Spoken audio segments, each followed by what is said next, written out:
It's IntervHuey time. It's IntervHuey time. Hello? G'day, mate. Oh, here he is. He's right here. Certainly bloody is. He's right here. Huey, g'day, mate. How are you? How are you? I am very good. I just want to say straight up, thank you for for Ruth as well. The enthusiasm I got back on the email that you were so excited to be interviewed was a very humbling thing for me. So thank you very much. It's obviously lying through my teeth. Well, you've been roped into it now, so you've got no choice but to answer these questions, many. I am just going to make sure that your beautiful, iconic face is seen without any... Oh, he's simply flying. Okay, here he is. Guys, all right. So, Huey, I've done a bit of research for this, so I hope you don't mind. But Wikipedia isn't full of all of the information that I want about you and all the stuff that I think the kids of Australia and people around the world should know about you. So hopefully tonight we can fill in those blanks. So, absolutely. So from what I understand, you started out as a celebrity chef on Healthy, Wealthy and Wise, which debuted in 1992, if I'm led to believe. So from there, you got your own spot, an own show on Huey's Cooking Adventures, which ran from 97, which I think took over from the end of Healthy, Wealthy, Wise. So I left before Healthy, Wealthy and Wise finished a couple of years. It kept on going a couple of years after I went. Right. So do you think that your segments and your popularity from that show led you to have your direct spin-off of that? Was there a bit of weird feelings on set when Huey was getting a bit too popular for Healthy, Wealthy, Wise? I don't think Gavin Disney would agree with that, but I think look, the point was it was time to move on. You know, yeah. Somebody had offered me something of my own, and that's and I grabbed it. Yeah, every good dish has to come out of the oven at some stage, as they say. Something like that. Something like that. What I always remember, see, this was the stage when cooking was suddenly becoming popular on television, because I was there when we went with Healthy, Wealthy and Wise and suggested that we do some cooking on it. And one of the executives from Network 10 at the time, one of the top executives, said, "Oh, cooking will never work on primetime television." I think he's now the cleaner. But the point was, up until then, they hadn't really thought of it as being part of it.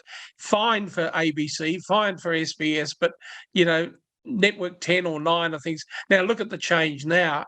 And that was what was happening when I moved along and started Huey's Cooking Adventures. Right. They were starting to talk about cooking being an integral part of for example, Network 10's lineup. Right. That's very interesting. And I think the data I found from how your original show of Huey's Cooking Adventures ran from 97 to 2010, spending a whole 14 seasons before it then, I guess, merged into Huey's Kitchen, which essentially was the same format. Was that a creative thing from you or a TV thing? It was actually it was just a change in direction, in the sense that my producer and a couple of the other guys from Huey's Cooking Adventures had moved over to a new company. So that was basically all it was. It was just a change in direction as far as management was concerned. Yeah, fair enough. Okay, that's really interesting to know. So there was nothing big deal about it. No, nothing like a split, but a rift between anything. Yeah, of course. No. So Huey's Cooking went from 2010 to 2014, so only running four seasons more. But in those 4 seasons, I can see here that there are 460 episodes in Huey's Cooking, in Huey's Kitchen alone. So how many episodes do you think you made? Don't ask me how many recipes I did, for God's sake. Don't. I'll have a heart attack here. So when you think there was 2 or 3 recipes per day, and we were presenting the show 5 times a week. You can. There were a lot of them. There were, because one of the things that it didn't really hit me until doing the research for this interview was, sorry, I'm just shocked at the reminiscing, that for a lot of young Australians, millennials and people my age, you were the face that was on television when we got home from school. So that to me is like a hallmark and an indicator of like how influential your your presence and your face is. Still, to this, you're not mentally impaired from watching me all that time. No, because I think, and it's the whole.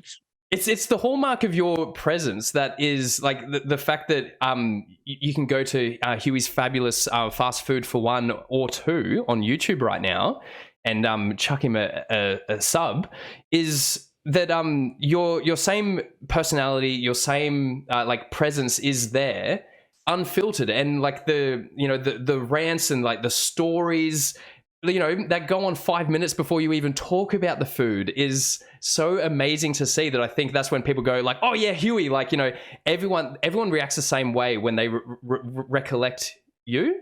So I think you actually have to remember, and always remember this, I was never an actor. I'm not an actor. So all you see is warts and all Huey. I mean, that's what I am like. I mean, I tell the most, as my daughter says, I tell the most boring bloody stories. I just tell them, and I always laugh at my own jokes, as we may have noticed. I always think I'm very, very funny, but So oh yeah, no, what you see is what you get. I love it. I love it so much. And as I say to my chat all the time, there's nothing wrong with laughing at your own jokes. Because you got to be your own biggest fan. You got to be your own hype. Somebody has to. Yeah, exactly. Somebody's got to. Yeah, exactly. Just to fill the empty space. So, my first question, my first big question. Is this your first question? What were the other bloody ones? My first question, my first official question that I've been itching to ask is, what was Ian Hewitson like as a kid? I think the easiest way to say was I had no interest whatsoever in schoolwork. And my father was a school headmaster, so that went down really well. Okay. But I was interested in sport and I was interested in music and fascinated by both of those, and would spend all my life worrying about things like that rather than the actual ABCs. So that's what I was like as a kid, and I didn't change much. Great. All right, you heard it here first, kids. Huey, not a fan of school, and if you share that trait, then that we love that for you. So that's great. And it didn't help that I think I mostly went to the worst secondary school in the world, called Hereford College, which was a disaster. Oh yeah, that didn't help me. It was their fault. It wasn't mine. It was their fault. Yeah, of course. Yeah, no, you can do no wrong. So and you mentioned that as well, how you're interested in sports and music. And this is what I talked to earlier about your Wikipedia page. It's got more stuff about your music background than your cooking. So it's scary, isn't it? It is absolutely frightening, because I can't find any of your I can't find any B tracks at all. I can't find any music at all. So do you reckon that'll be something that you could upload to your YouTube? I think you're a very lucky man. I think. That you haven't found any of my records. I always say about it. Actually, look, I'll be very honest. We won a couple of the Battle of the Bands in New Zealand, which were a big deal in those days. So we won a couple of those. When I came to Australia first, which was in the early 70s, and I was going to continue in my music career. I think, I still fancy myself being a bit of a muser. And I went to a concert at the Melbourne Town Hall, and there was Matter Lake, Chain, and Daddy Cool. And Daddy Cool put me off ever playing music again. They were so incredibly good and amazing and original and all. I mean, Matter Lake and Chain were brilliant too, but that was the end of my music career. As my wife at the time said to me, as a guitarist, I made a very fine cook. Right. Yeah. So that was a joke. That was a joke. You're allowed to laugh at that one. The moment was watching someone so good that you were just like, right, you put down your sixth string and you just went, right, caramelizing onions sounds pretty good from here, right? Yeah. Well, I was working in kitchens at the same time because, as we all know, every time you go into a kitchen and the dishwasher is either a would-be actor or a would-be musician, you always have to have a second job. Yeah. So I was working in kitchens, and I certainly had got on to the stage where I was actually enjoying cooking. But I still had this thing that the Beatles needed an extra number. Apart from Pete Best, they needed Hewitson. Oh my God! I didn't get an offer, so I had to give up, didn't I? Replacing Pete Best, amazing. That's Pete Best has to be almost the biggest loser that the world's ever seen. Gets dumped just before they make it big. Exactly. I don't think I ever got to that stage. Exactly, and it's probably for the Huey best is to not make it to the stage where you you get there. So lack of talent won out. Well. It certainly made the other talent flourish exponentially because the next thing that I could ask you is from everything with your TV shows, the most notable presence of yours was just seen on my screen just moments ago was with your relationship with Bilo. So how did that all start? Well, I think the thing about it was that, yes, I was doing television, but always remember that I was actually a serious chef before that. And I had a lot of restaurants. And some of the people from Bilo were customers of mine in the old days. And then when I got onto television and things like that, so we went from there. And the idea was I was to go and help them to improve the offer of their fresh food because they'd refurbished the shop. They had a very talented group of senior executives, Jerry Marsden, John Kopp, and the advertising guru, Tony Parkinson, and they were very talented. And they felt that what they needed to do was lift up their fresh food department because that hadn't been their thing up until then. That's what I got hired for. Very interesting, and that's good that you bring up because obviously your restaurants are listed online, and obviously I've got to swing by sometime, mate. Is that when did I don't know which one you're going to swing. I don't know which one you're going to swing by because I've retired. Yeah, well, I'm going to have to just go to both of them and just say. Oh wait, you just have to come to my home and I'll cook you a hamburger. He said it. He said it, guys. He offered it. When did you establish your restaurants? Well, that's what I first started. I mean, the first one that I owned was a place called Clichy, which was in Collingwood, and that would have been mid-70s. Okay. But when I first came to Australia, I worked at the Lemon Tree Hotel. We had a restaurant there, and then I went to Clichy, Fleury, Champagne Charlie's, Last Aussie Fish Cafe, Memories of the Mediterranean, Talano. Quite a few restaurants. Right. So, all of that fed into the relationship with Bilo because they were customers. That's exactly, Well, it fed into Healthy, Wealthy and Wise, obviously. Right. Because what actually happened was Gavin Disney, who had been the guru from Hey Hey It's Saturday, came in for dinner one night with a very good friend of mine, Peter Howard, who you may remember used to do cooking segments on Channel 9. Okay. And Peter rang me and he said, look, I'm coming in with Gavin Disney. Do you know him? And I said, yeah, I've met him a couple of times. He says, well, come and have a drink afterwards, which I did. And at about 3 o'clock in the morning, Peter had gone to bed because he had to start filming early in the morning. About 3 o'clock in the morning, Gavin said to me, how'd you like to be on television? And I said to him, piss off and ring me when you're sober. So I really knew how to win a job there, didn't I? No, that's good. So it went from there. But I didn't know until later on that he was there to offer the job to Peter. So fortunately, Peter wasn't too upset. But I mean, I backdoored him. Oh, wow. So, and it was because Pete couldn't hold his liquor then? Because No, he had to get up early. He was a lot more sober than us. Right. He had to get up early in the morning. Gavin and I were the ones who were legless. Anyway, he did ring me the next day, and I was bloody amazed. I thought, my God, because I thought, people offer you things, late at night. You too can be a big star, and I'll give you a chance, etc. I'm exaggerating here a little, but you sort of don't take too much notice about it. So, of course. Anyway, that's how that happened. Amazing. The Bilo thing came along later, quite a few years, because that was, I think, when I had Cooking Adventures. The Bilo started, and that went for 7 years, and basically that finished because Bilo was such a success, and it was owned by Coles Myer, and it was such a success that they snaffled the general manager Jerry Masters and took him over to Coles. John Kopp went on to something new, and they gave Tony Parkinson, who'd been a brilliant advertising man, they gave him the flick and went back to doing advertising like everyone else did for supermarkets, and it sort of just dwindled away. And I eventually got the flick as well a couple of years later, and they just absolutely buggered that supermarket chain. It was really good, and the new team were just nowhere near as good as that old team, but they were a very hard act to follow, and they never quite made it after that. Wow, that's very interesting. That actually you went into my next question there, because I think that because Bilo was independent and got bought out by Coles Myer.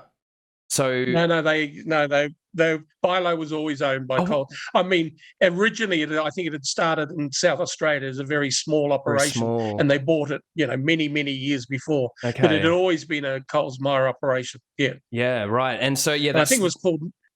Sorry. Yeah.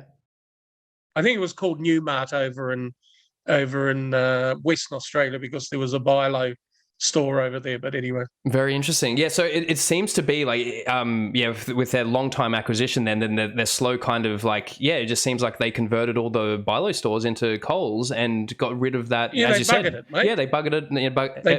They buggered a very successful supermarket chain. Very interesting. And I always remember they were absolutely obsessed about Aldi. They were so nervous about Aldi, and they started talking. This is the new team after Jerry and John and Tony had gone. Wow. And all they could talk about was Aldi. It's going to be such a threat. What are we going to do? And well, with the established, they lost the plot. Yeah, with the established Coles and Woolworths presence, if there was a supermarket chain to at least adapt to become a direct competitor to Aldi, Bilo, Aldi, Bilo, it's all there.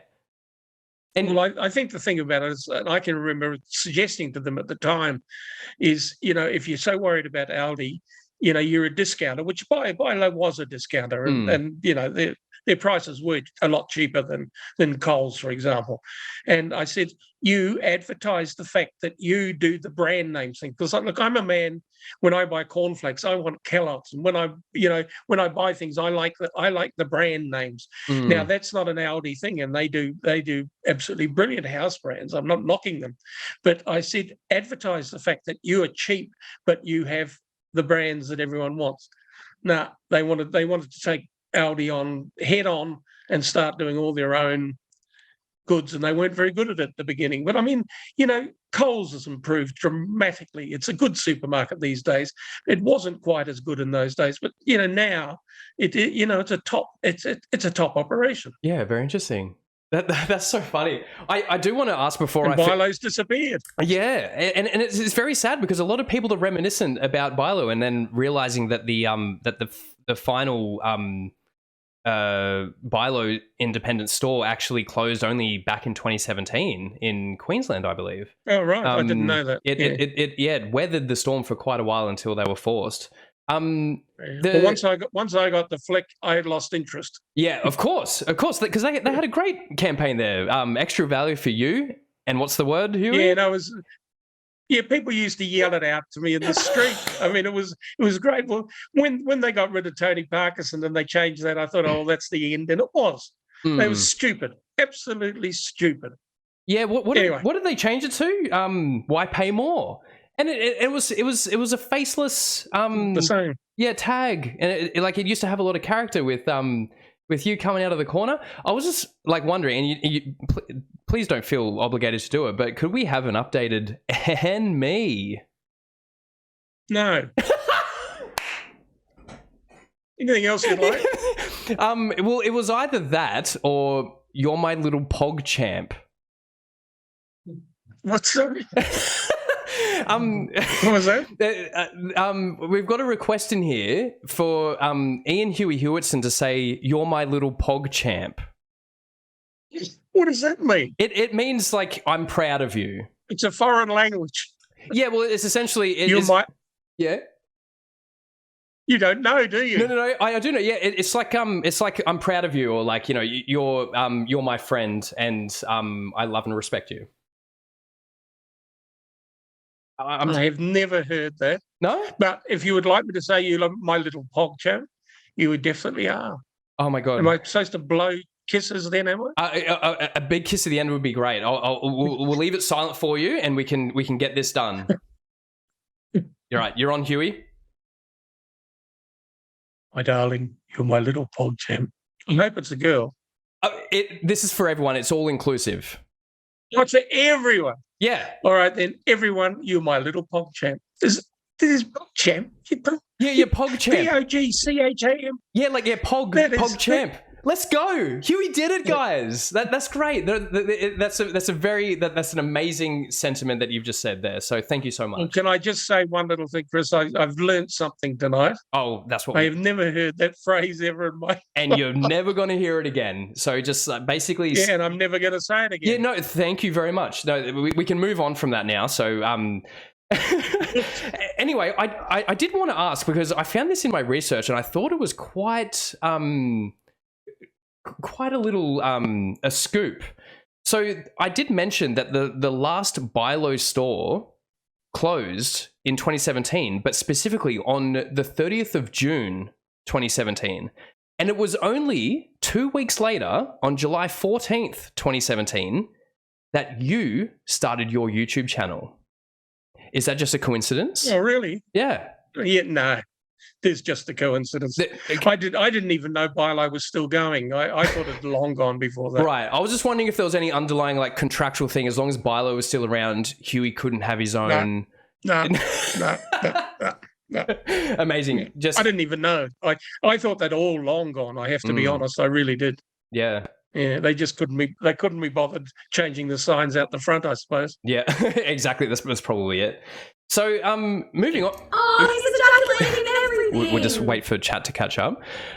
Moving on from that, I did read in an article that it said, it's a quote here from you, that you were sick to death of television after being on it for 25 years. Can you walk myself through that? I think it's simplifying. Yeah? Sorry, mate. All good. I think it's simplifying it a bit. I was tired of it. I was a bit over it. I needed a break. You ask anyone, like you ask a airline hostess or an airline pilot, somebody who travels a lot, and you say, "Oh, what a glamorous job," and they say, "Oh, yeah." Until you do it, it can be very wearing and very tiring. I give a perfect example. The day that I decided I thought I need a break from this was we flew into Budapest, direct from Australia. We got into Budapest at, I suppose, about 10 o'clock at night, got into our hotel rooms, 2 o'clock in the morning, started filming the next day at 8. And we filmed every day, and then until we left, and we did 4 or 5 recipes a day. Ooh. Now, in the days of Healthy, Wealthy and Wise, I used to do 1 recipe every 1 or 2 days. So there was plenty of time for rest and recreation. But by the time that you were doing what was cheap at television, you were having to produce, as you said, the number of shows I made, I needed a lot of recipes. And it just got to the stage where I was sick to death of it. You really do get to the stage where you think, well, there's nothing glamorous about flying when that's what you're doing, or traveling all around the world, because you're not seeing anything except the kitchen setups and cooking outside with my 2-burner stove, and you get sick of it. Yeah, wow. So I was quite happy to take a break, and YouTube's been great, because YouTube's back. My daughter's the one who said to me, "Get off the bloody couch and actually do YouTube, because you'll enjoy it." That's great. Because it's warts and all television, like we started off doing with Healthy, Wealthy and Wise. It's just myself and a young guy called James, who's the cameraman stroke editor. And it's just he and I in my home kitchen. And it's easy, it's fun, and it's warts and all. That's great. Because as you said before, I do my 5-minute diatribe and tell my funny jokes and everything like that. And no one is there saying, "Hey, that's too long. That's too long." Yeah, great. Yeah, no, you can upload 10-hour long. I can do what I like. You can upload as much. Well, yeah, I do what I like, exactly, and I'm enjoying it. It's fun. That's great. It really is fun. That's really great to know. So the other thing I did read online was it was the last kind of like major kind of article that I found on you was that you were saying some things about MasterChef. And I wanted to get like a bit of clarification. Oh, not me. I wouldn't have said anything about MasterChef. So it says here that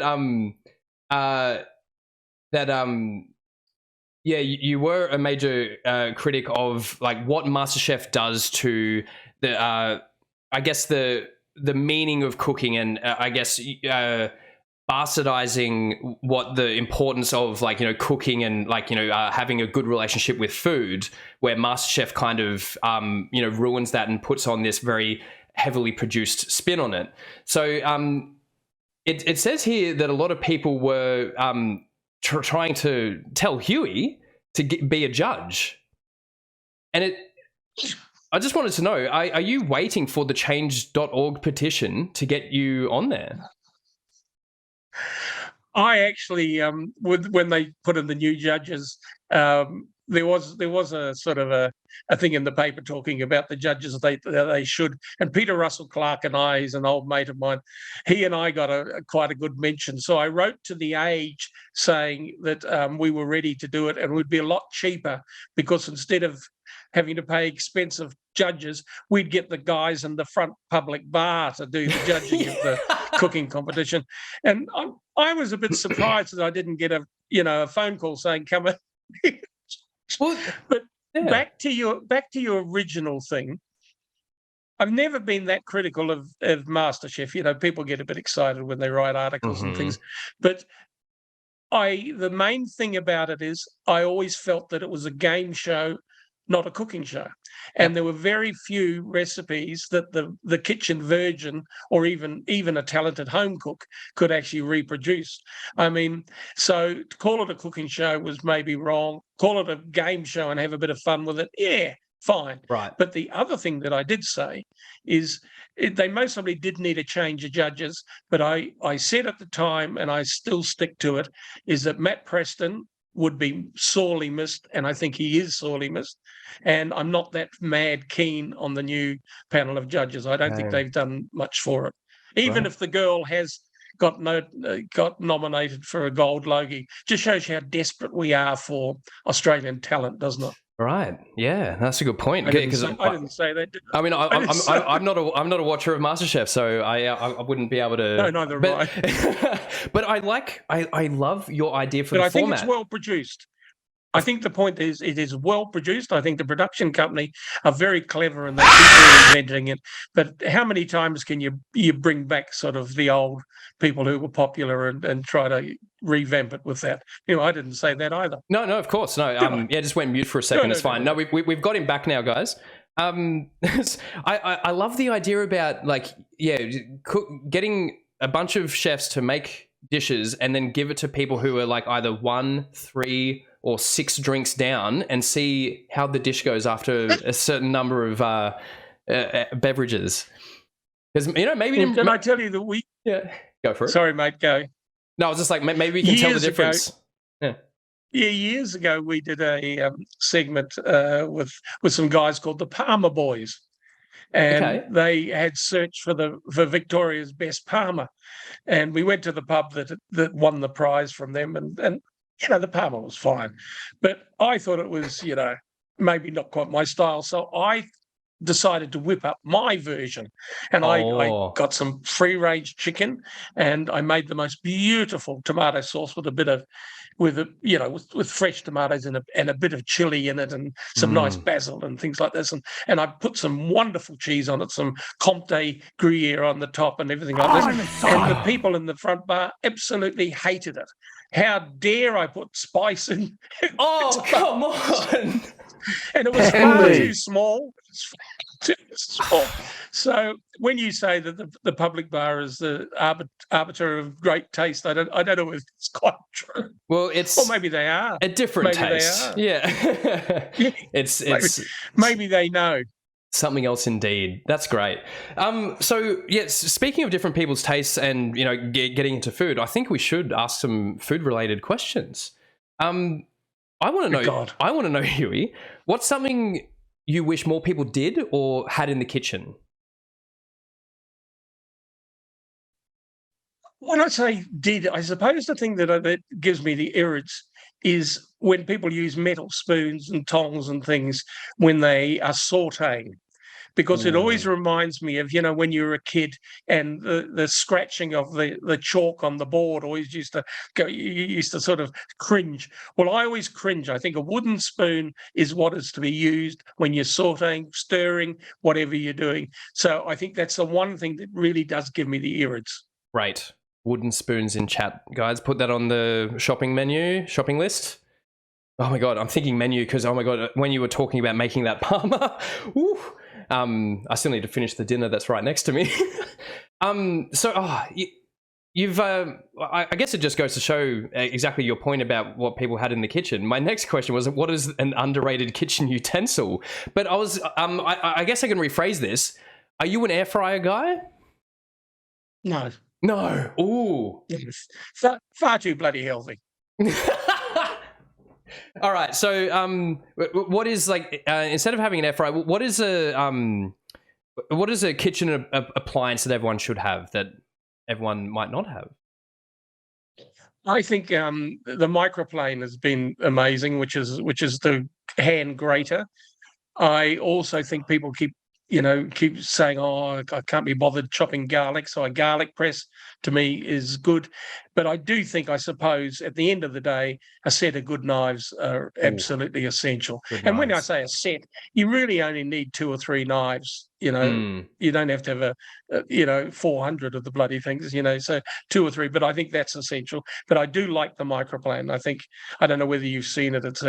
It was created by the people who, yes, you have seen it. Yeah, right? yeah. Very, very, don't they also call it a mandolin or something? I think that. No, mandolin is a bench slicer. The bench one. Okay, so, and then this one is that, describe to me. This is a grater. Yeah. A handheld grater. Right. Yeah. Okay. Oh, the handheld grater. Fair enough. Yeah. Yeah. That's good. Good versatile. All right. So, are we coming out with a Huey range of steak knives?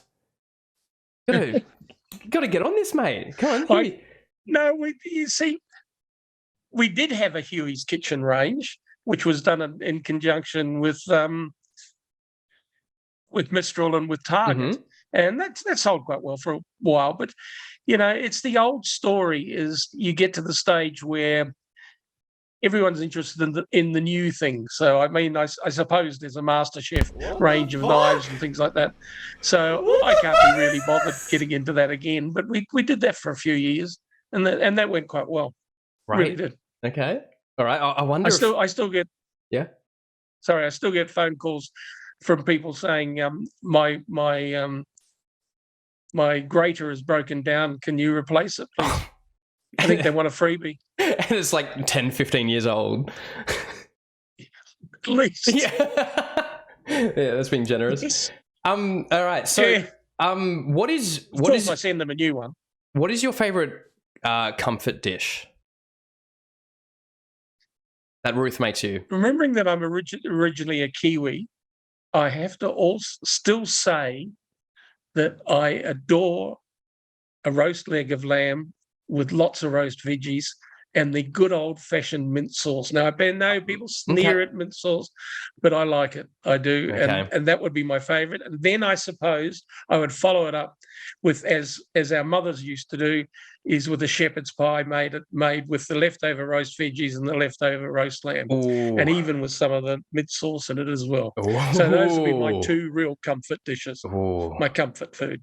Gorgeous. I'm not saying I have either of them at home very often, but that would be something I would love. Oh yeah, if Huey needs a little prep up, get the roast lamb and make the pie out of it too. Oh yeah, we got everyone's drooling in chat. I see a Pav in chat, Pavlova. The roast lamb has to be pink.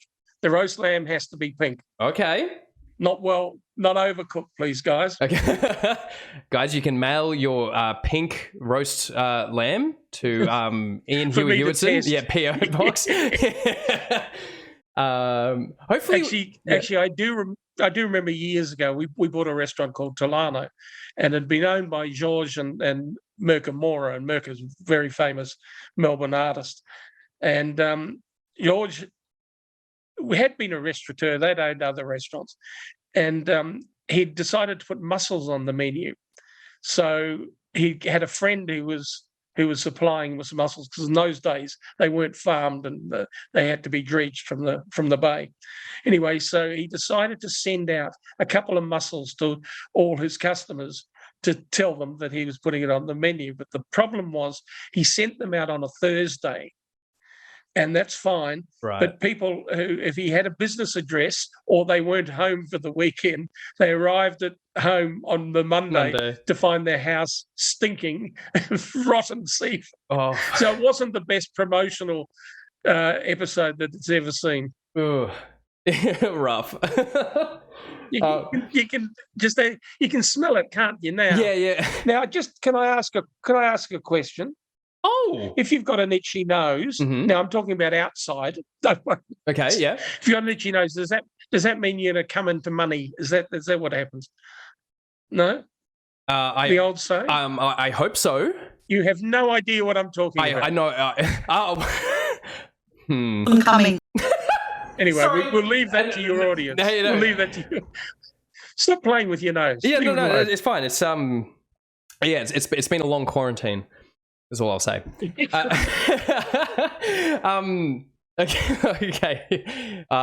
Guys, I hope those of you in chat got that. That is something else. Okay. Before we derail, we just had someone actually ask this in chat, but I think this was at the top of the list when I first wrote the questions. Ian Huey Hewitson, do you have a favorite pair of suspenders? Yes, very much so. I have my favorite pair is the ones with chilies on it, because I love chilies anyway. So I have a pair. I actually do have a pair with chilies, one with lemons, one with oranges, one with olives, one with avocados. But my favorite of the lot is definitely the pair with chilies on, which I wear a lot, I have to be honest. Wow, the chili ones. Wow. Yep. But I have about 50. I have about 50 pairs. 50 pairs, guys! He's got 50 pairs. Well, Actually, I must tell you the story is that we were sitting in the bar of the Beverly Hilton, and the fire alarm went off, and everyone just saw me. And I said to the barman, "Aren't we supposed to do something?" And he said, "Oh no." He said, "We've got a new general manager, and he's mad keen on fire alarms." And I said, "Oh, fine." He said, "Just ignore it." He said, "It's only a test." Anyway, the lift doors opened, and a couple of little old ladies got out, and they're in their dressing gowns and pajamas and PJs. And anyway, behind them is this little guy, and he's in his PJs, and he's got this pink hat on. And I said to the barman, "Isn't that Denver? The Gilligan from Gilligan's Island?" And he said, "Yeah." He said, "It is." And I said, "Well, what's he doing in his pajamas with his pink hat? You know, he used to wear that funny little pink hat. Do you remember Gilligan's Island, or are you too young?" Gilligan's Island is like, if I was born about 5 years earlier, I would have been a Gilligan's Island boy. All right. Well, he always wore, Gilligan was the star of Gilligan's Island, and he always wore this little pink hat on the top of his head. Right. So here he comes out in his pajamas with his pink hat on. And I said to the barman, I said, what is he doing wearing his pink hat? And he said, he's frightened no one will recognise him. So I instantly decided that I would never wear braces in real life again. I only would ever wear on television, because I'd hate to think that people worried about the fact that no one would recognise me. Wow, that is so interesting. So, like, yeah, I knew you'd be fascinated. Wow, no, that's a really good inside. Oh, okay. I'm gonna think about that one tonight. That's great. So, okay, let's have a look at the next one. Are you aware of the internet personality / chef Uncle Roger? No. No. Okay.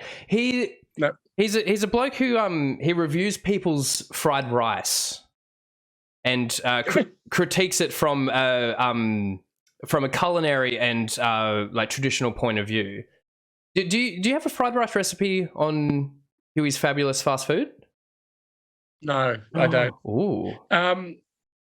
But I think you know, I would say to you very genuinely that there are so many on YouTube, you know, cooked by Asian chefs who have a lot more idea how to make fried rice than I do. But I will offer a couple of suggestions to them. Oh. The most important thing about fried rice is the fact that the rice has to be cold, cooked the day beforehand. You cook it, you drain it really well, and you spread it out on a tray.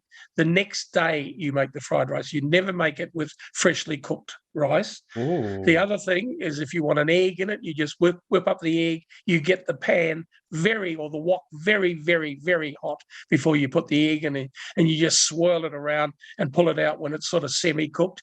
And of course, when you are cooking the rice itself, same thing. The wok has to be smoking. You do not overcrowd it, and you add things like, you know, maybe char siu pork or some blanched Chinese sausage or even prawns and things. You add those first before you put on the rice.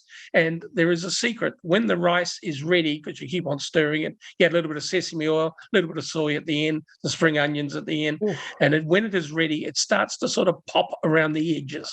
And that's when your rice is ready. Oh. So no, I haven't done a recipe, but anyway, I've just given him a recipe. Well, make it like that helps, mate. There's a video there. There's views in that, and I think that there's something in that. But thank you very much for giving us the look into what the video is going to be like once you make it. Yeah, in 10 years' time, yeah, when you get around to it. Yes. Yes. I've got a lot in here. Huey, MSG, yes or no? No. You don't use MSG? No. Guys, Huey he just creates the flavor himself. But like, thoughts on it? It is a flavor. It's a flavor enhancer for sure. But the thing is, it's not. I don't think it's natural. So therefore, I don't want to know it. That's the main thing. Oh, but okay. You know, Chinese chefs for many, many years used it, but it always had a slightly unnatural flavour at the end of the dish. I mean, the top ones didn't use it, and I'm sure they don't use it now. But no, I always found it gave a slightly chemical flavour to the dish. Very interesting. Maybe I added too much. Maybe. Maybe you're not. Maybe I, instead of adding a teaspoon, I added tablespoon. Yeah, maybe it was the other powder you had in your kitchen. Yes. All right. Well, God, you're worse than me. You like your jokes even more than I do. Oh, I knew we would get along, Huey. So I'm just matching the energy. So yeah, cornstarch. I was referencing cornstarch. Thank you, everyone, just to make sure that you know, Twitch doesn't think it's something else. It couldn't possibly be anything else. If you could add one section to your Wikipedia, what would it be? Like, what about Huey and like your accomplishments or even what you do now would you like to have publicly known? I have to be honest. I have never read Wikipedia, the segment on me, so I actually don't know what they say about me. So I have no idea what they say and what they've left out and what they think. But what I suppose the main thing I'd like to say for them to say about me is that I'm a bloody nice bloke, you know, so they lie through their teeth and just say that would do me, wouldn't it? Right. I'm pretty sure we have a lot of people who work for me. Yeah. People who worked for me 20 years ago may not agree. All right. Bloody nice bloke. We'll add it in there. I've never edited one before. I am know being how sarcastic. it goes. Oh, no, actually, bloody nice bloke. And his jokes are very funny. Jokes are very funny. Oh yeah, well, I'm sure. Hey, anyone in chat, if you know how to edit a Wikipedia article, surely we can add in like a you've got your musical history, and then your cooking and your celebrity TV presence, and we can just add a comedian section, and then you can just say all your shows are performed at home. So there we go. We can do that. Absolutely. Now, I got this one here as well. Have you watched Ready Steady Cook? Yeah. Yeah. Are you team tomato or team capsicum? Neither, because I haven't watched it that much. I have no idea. What's the name of the host? That's a really good question. Ready Steady Cook. That's been a long time since. Oh, you're hopeless. I like him. I think he's good. Yeah, I do remember that being like a fun little engaging show, but you weren't on it, so I wasn't going to do extensive research into it, of course. If Huey, before we open up to questions directly from chat to finish us off for the night, I want to know, if you were to get a cooking show like either on television or on a streaming service with full creative freedom over production, what concept would you lead with? And lots of money. Oh, and so much money, but not enough money that you. So much.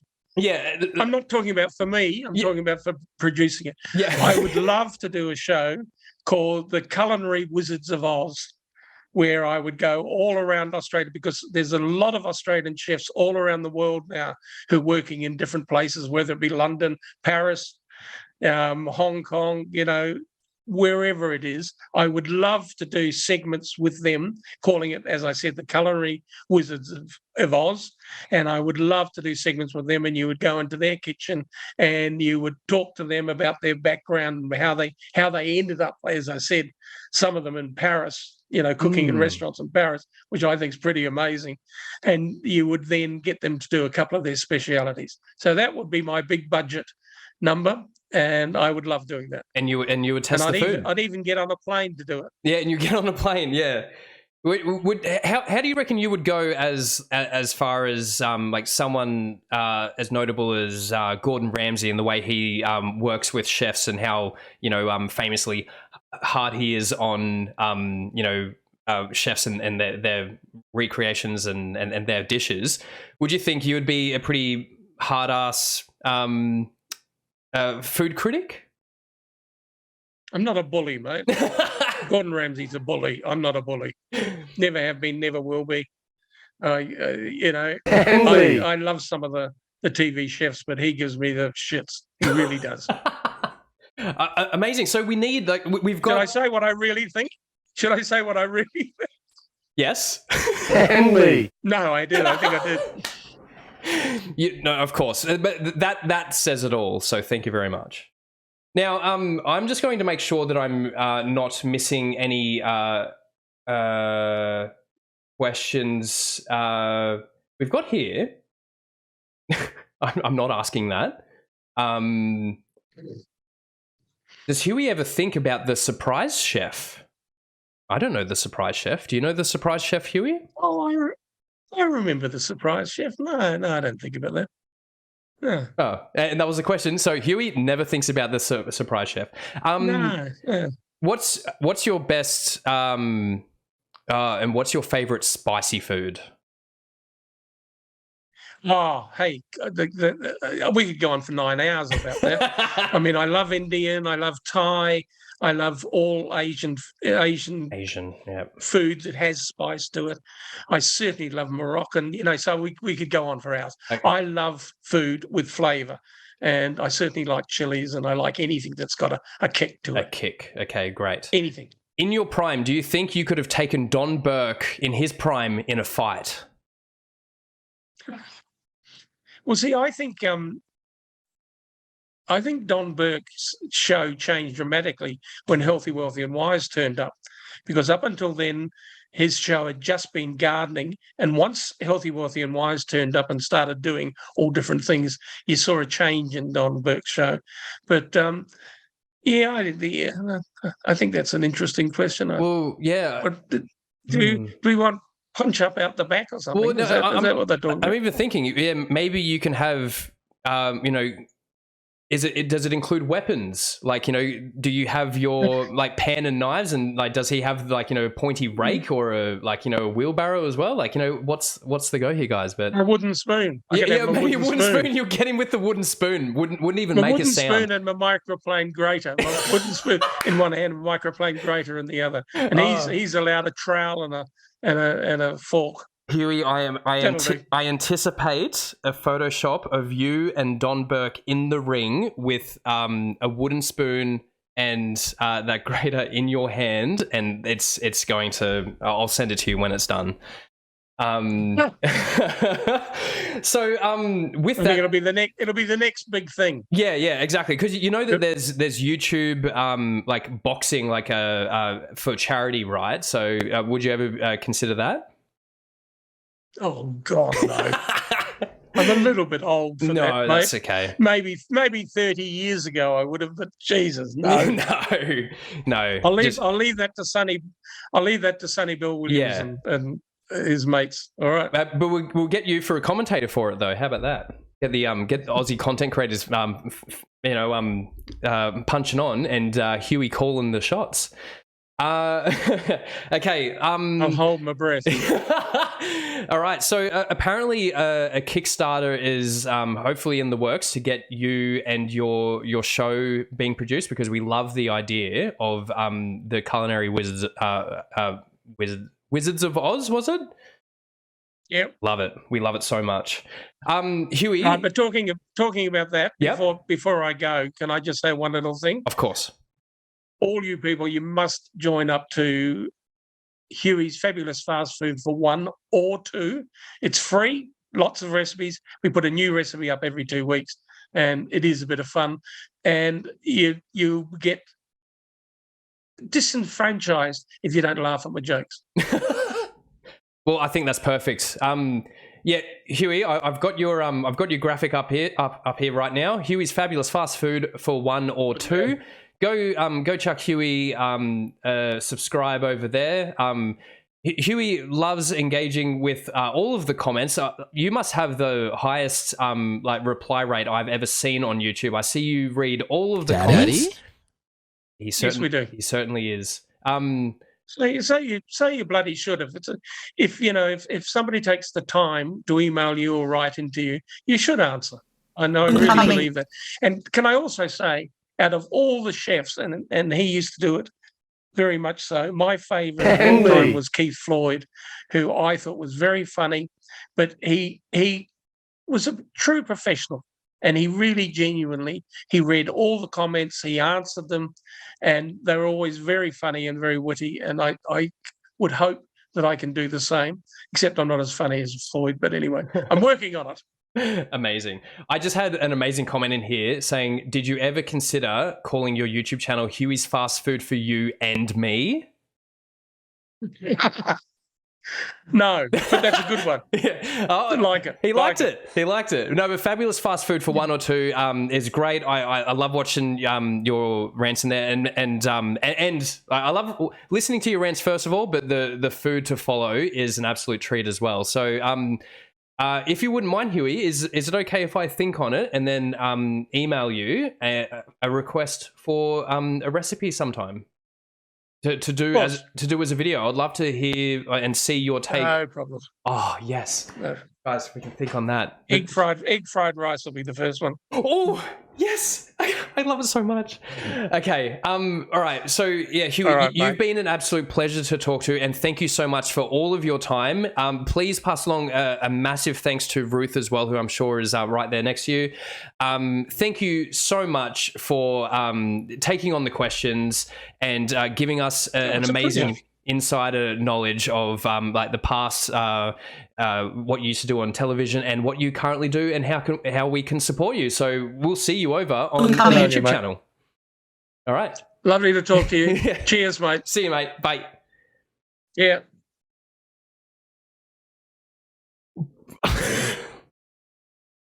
Daddy?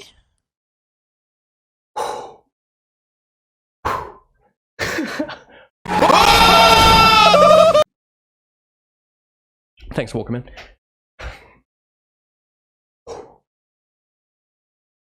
Nearly had him for a whole hour.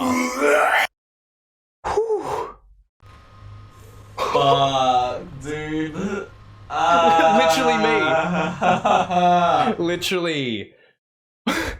Guys, yeah, I didn't see. I saw many a clips, but surely we got clips of You're My Little Pog Champ, because he said it a couple of times, and I love how he was just like, is this for a girl? Oh, I can't wait. I love it. I love it so much. We got all three. Oh my God. Okay. Like, so tempted to just be like, end stream now.